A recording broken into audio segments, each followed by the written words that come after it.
Hello and welcome to this edition of Bayou Time. I'm your host, Keith Weissheit, licensed clinical social worker with Trouble in Home Care. Very glad you're joining us. However you are joining us, we appreciate it. And always very glad to get the updates for what's happening in politics and finding out about what is being decided and the people that are helping make those decisions. Very glad to have back Tanner Magee. Tanner, thanks for joining us. No, thanks for having me on. Always a pleasure to be here. I appreciate that. Of course, Tanner, State Representative for District 53. And listen, it's hard not to talk about these insurance things, but you guys talk about it at such a different level. Let's talk a little bit about this special session and maybe how it's different. You guys kind of start next week. Yes, so we weren't, it's very much an unplanned special session. We were kind of expecting just to go into a normal regular year with our fiscal session only coming up.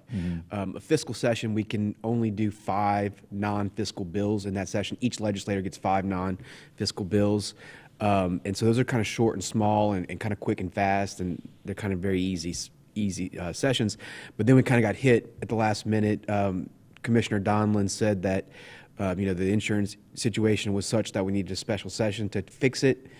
I don't know if fix is the right word, but yeah, to address attempt it. to fix, maybe address the potential for fixing. Exactly. So he kind of started pitching that we needed to go into special. And really what he was pitching was $45 million into a fund that was created after Katrina to lure property insurance companies to Louisiana. And then we actually did keep it alive last session, the same fund, Right. in anticipation that this may be necessary, not certainly, but anticipation. And so we were kind of the mindset, and I think everybody was, well, this can wait till we get into session in April. Because we can handle it then. And we can do things pretty quickly if you really need to. Like we could pass a bill in 7 days if we were really gun to our heads on it, if it was really that important.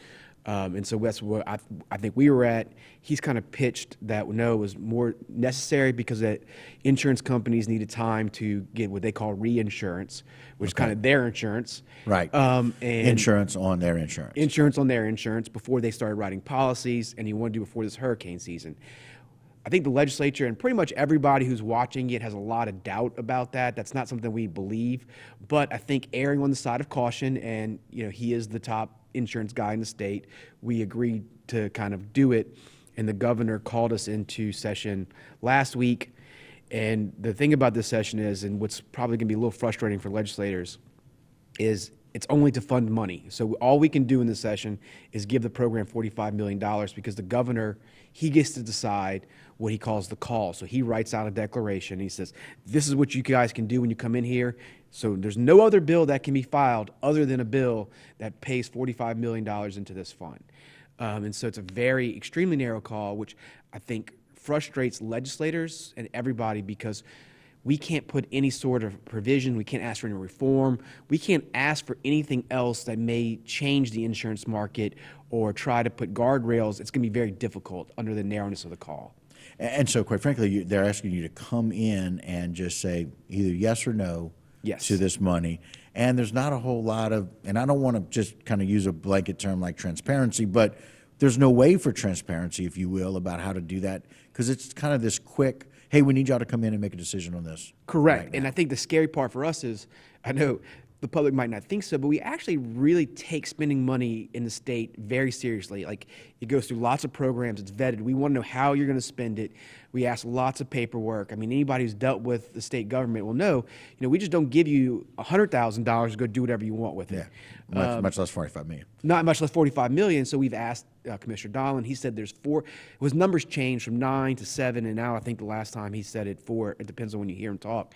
4 companies that are willing to write policies, and we asked him even privately, well, tell us who these companies are so we can take a look at it. Right. And he's like, I can't tell you that. Well, so he wants us to give him $45 million and not knowing who we're giving it to at the end of the day. And quite frankly, because this goes back to 2005, because it goes back to Katrina, and maybe there's some questions, maybe finding out who the 4 are there 4 the ones that maybe attempted to do this last time? Correct. Who are like no longer in our area anymore, that have gone bankrupt, and give us a little bit more information, because that was the whole point of why it was decided in 2005. Absolutely. And one of the things that we've learned and we've gotten concerned about is there's more than one insurance rating company out there. and they're not all the same. And so what we've learned is what might get you a B rating from one insurance company is really not a B rating. And so one of the reforms I wish we had a bigger call would be that you could only bring in companies that use this insurance rating company so that we really know that you're capitalized, that you have the things to pay out claims later. Right. Because a lot of these companies we turned out, it's kind of pay for play. They pay these companies and they get the rating that they paid for. And so that doesn't do us any good. If he says, I'm bringing in a such and such B company, I mean, Right. We need to be able to compare apples to apples and oranges to oranges. Correct. Absolutely. About how the decisions are made about those policies. And quite frankly, being able to look at that's one of those things too is, I want to be able to look and see what the track record is of this particular company in other states and what they've done or not done.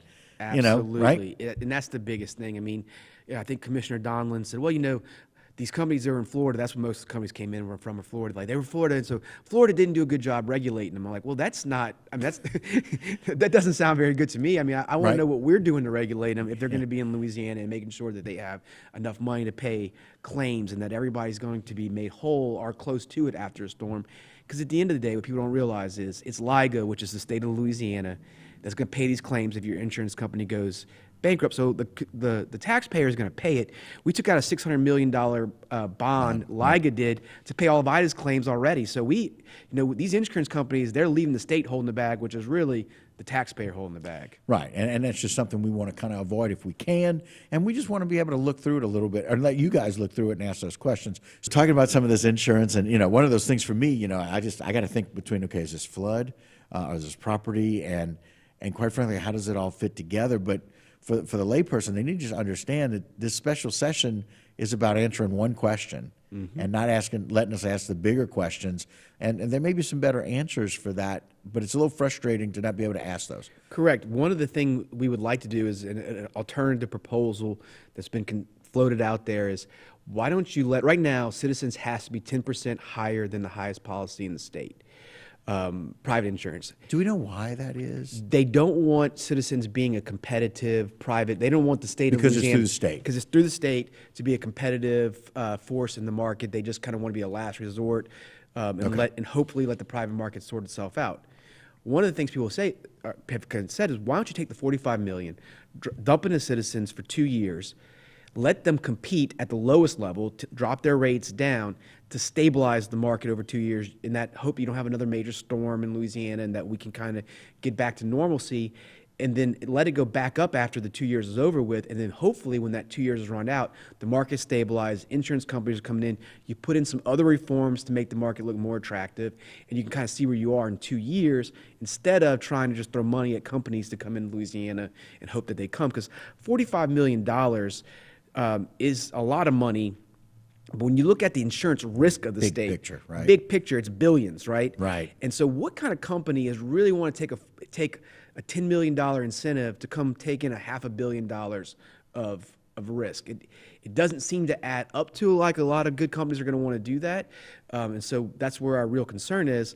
And then the other thing is that being a fiscal session coming up, we only have 5 bills, so we might not be able to address everything we need to address in the regular session. It would have been nicer if we had a broader call on insurance, that we could have brought in all these reform ideas, had some real competing ideas in the process, and then see where we shook out. Yeah, and that's one of those things that you guys, y'all are representing us to see what the best option is, but when we only have this one option, either you give $45 million to other companies and we're not really sure who they are, what their track record is, or what they can do, or what they're going to help the state with. And at the same time, we have this really expensive Citizens that maybe, and I love this idea of, it's not set in stone. Let's do it for a short time and let's create some balance, which has got to create more attractiveness for these companies coming to Louisiana. Yeah, and people, I think, don't get we are a part-time legislature. I tell it all the time. People get all, blah, blah, blah. I'm there for 2 months. I get one shot at this apple for 2 months. All your complaints, I share your frustration, but after I'm not there, I can write letters and emails and phone calls, but that doesn't do a whole much. My real ability and my leverage is in hearings and being able to file a bill and pass it to change these things. Once I miss my shot, it's sort of gone. And we're in an election year. So after this, it's really, everybody's kind of a lame duck after this anyway. You're kind of missing a window. And I think it's a chance we might not get back. Yeah, and again, it's about maybe thinking through this in a smarter way. And sometimes that takes time. And so when you're pressed and they're pushing your hand to make a decision on something in a special session that says this is the only thing you can do, it's just a little frustrating. Right. And I think offline, you had the great analogy is, what if LSU called and said, hey, look, we need $4 million for a new football coach, but we're not going to tell you who the coach is. Trust me, you're going to like him. He's going to be great. He's going to be great.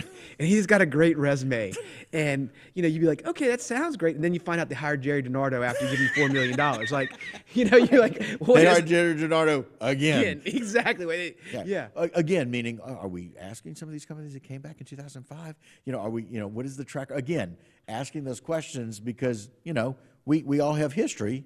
Right. History matters. Yes. We should be able to ask those questions. Absolutely. And that's the kind of the problem. And now, Commissioner Donlin has said that he's not going to go to these same companies. But then I wonder, okay, maybe that's true. But then what's to stop the same investors, the same people creating a new company and take up the same plan, take the money, and then not be there to pay claims when it's all said and done? I mean, it's so many questions that we will not be able to answer before we do it. But on the flip side is you don't want to be like, all right, well, we didn't do it, and now look what happened. And I think that's the counterbalance to all this is, Yeah. Because some people are going to read the headline that say legislators said no to $45 million. Well, that's not what happened, right? And so you get called on the carpet, if you will, about something that. Well, why didn't we just say yes to that? Well, because of this, and this, and because if you weren't watching HTV on this particular day and listening to what Tanner had to say about why that's frustrating to be able to make a decision with very limited information, then you don't necessarily know how or why we would do that. I had an old-time senator come up to me. He's not there anymore, but when I first got elected, there's a bill on equal pay for equal work. And there's some problems in the language of the bill, and a lot of the young legislators were struggling with, but we don't like this, and we're kind of going through it. And he took us aside. He said, look, I understand what you're saying, and you're right. But if you vote against this bill, the public doesn't read the bottom part. They read that you voted against equal pay for equal work. No matter what you said is true, but the headline in the paper tomorrow is, John Smith votes against equal pay for equal work. He's like, do you want to be that guy that the constituents are going to call you upset that you think a man should be paid more than a woman? And he went on the whole entire deal. And I was like, and that's what you're getting at. Right. It's hard to get past the headlines of what you did and see the details. Right. And then, interestingly enough, down the road when there's fallout from whatever it was that snuck in that bill with it, that didn't really address, the difference between how people identify maybe in that bill. It's like, correct. Okay, so you got to pick your battles. We're excited to know that we have people representing us well.